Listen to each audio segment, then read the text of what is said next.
J'ai entendu quelqu'un m'appeler. Pas une voix dans ma tête. Non, une vraie voix. Derrière le mur de ma chambre. Et ce qu'elle m'a dit a tout changé. Je sais que tu vas penser que je suis fou, mais écoute-moi jusqu'au bout. Parce que si ce qui m'est arrivé est vrai, alors tout ce qu'on croit sur la mort, Dieu et nous-mêmes est un mensonge. Tout a commencé un soir d'hiver. Je venais de déménager dans cet ancien immeuble au centre de Lyon. Vieux, un peu humide, mais plein de charme. Je voulais juste un nouveau départ, après la mort de mon frère. La première nuit, impossible de dormir. J'entendais un tic-tac régulier, pas celui d'une horloge, non. C'était derrière le mur. Au début, j'ai cru que c'était des tuyaux, jusqu'à ce que le bruit s'arrête, et qu'une voix murmure « Tu m'entends, toi aussi ?» Je me suis figé. J'ai cru rêver, mais non, la voix était claire, féminine, presque douce. J'ai collé mon oreille contre le mur. Qui est là? Enfin, tu es réveillé. Le lendemain, j'ai inspecté le mur. Rien. Pas de fissure. Pas de conduit. Mais plus j'écoutais, plus je comprenais que la voix venait de l'intérieur même du mur. Chaque nuit, elle revenait. Elle me parlait. Au début, c'était anodin, elle me posait des questions.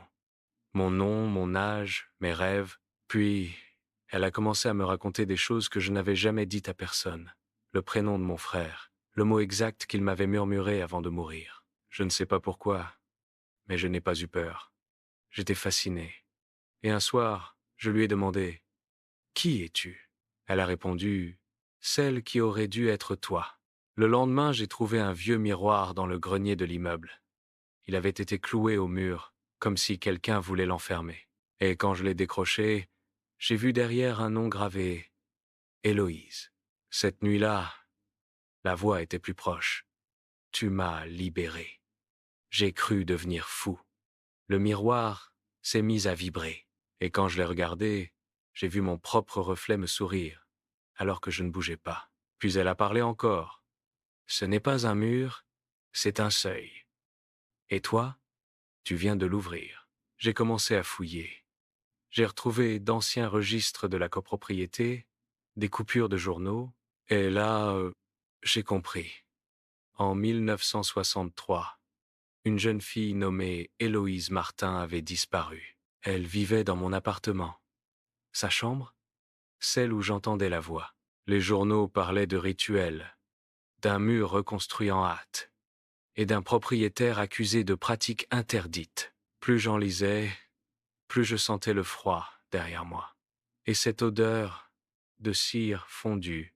Quand j'ai levé les yeux, le miroir était allumé. Oui, allumé. Une lumière rouge en sortait, pulsant au rythme d'un battement de cœur. Tu comprends maintenant? Sa voix était partout, dans ma tête, dans les murs, dans le miroir.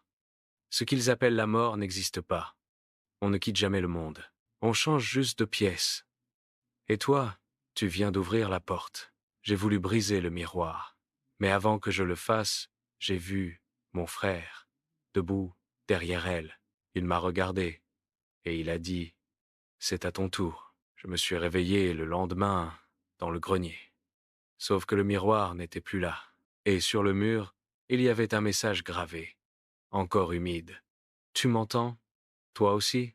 Je ne dors plus dans cette pièce. J'ai même déménagé. Mais parfois, la nuit, je jurais entendre un léger tic-tac derrière le mur. Et quand je ferme les yeux, je la vois, Héloïse, me regardant de l'autre côté. Ce n'est pas un mur, c'est un seuil.